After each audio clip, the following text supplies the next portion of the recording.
16合剂清源，时隔2周，具体操作和第一次一样，唯一的区别是浓度。Hello， 大家好，欢迎收看靓仔小虾饺的频道。接上期视频，今天第一部分将分享立春当天2月3号对11款灌木月季的修剪，带大家看看花前花后的植株对比。第二部分会介绍2次16合剂清源操作。下面将依次介绍我的灌木月季，一起来看看它们修剪的前后对比。这是安索菲比克。 开花非常漂亮，夏天很耐高温。这是直立冰山，非常勤花，风花，基本没什么要操心的。这是北极冰，非常香，去年开花不算多，今年再养养大，看看会不会厚积薄发。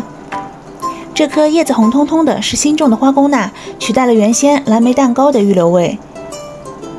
这是戴斯德蒙纳，花朵很漂亮，各方面表现都不错的一款。 这是新种的凯利，花期更久，取代了原先瑞典女王的坑位。这是蓝色梦想，这个品种不耐高温，去年春天长势特别猛，结果夏天后基本没怎么生长。这是根阶的莉拉，花型特别精致，它取代了原先蜻蜓的位置。蜻蜓长势太慢了，漫长的雨季不太有利，现在换成盆栽了。这是大公夫人，被它前面疯长的迷迭香挡了点阳光，基本没怎么长。 这棵就是蜻蜓，旁边的是杏让，也因为漫长的雨季改成盆栽了。蜻蜓之前地栽有点僵苗，杏让则垂头外加黑斑，但花朵颜值高，所以还不舍得淘汰。我修剪的几个参考依据和大家说一下。我对灌木月季修剪的不算重，基本的灌辅都保留了。第一点，主要观察的是枝条和芽点的状态，如果非常健康，我就倾向于保留。植株整体减掉了1/3。 第二点，注意交叉枝的梳理和牵引，交叉枝后期的叶片会密不通风，建议趁冬天梳理掉，或者借助工具牵引到理想的位置。第三点，注意顶端芽点的朝向，你可以通过芽点的选择来调整株型。如果你意在扩大灌幅，避免枝条交叉打架，那么选择向外的芽点；如果枝条细软容易倒伏，那么顶端选择朝内的芽点。 好了，全部修剪牵引完成。接下来喷洒16合剂。第一次16合剂清源和修剪是同一天，当天的温度是0到10摄氏度。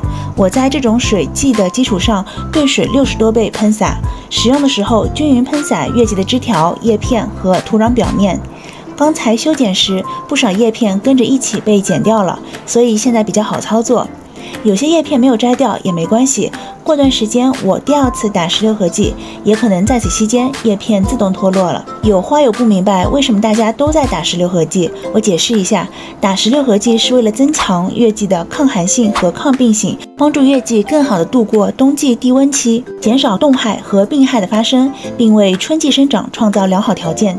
尤其是一些抗性弱的品种，冬天的这一步操作可以给来年省很多心，你会发现它变得不容易生病了。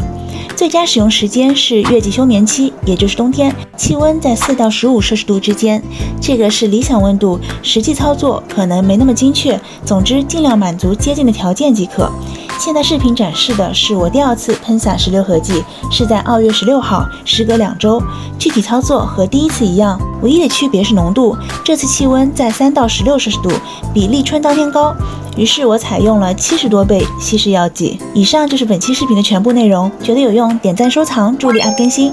感谢收看靓仔小虾饺的频道，喜欢的话欢迎关注和一键3连，点小心心。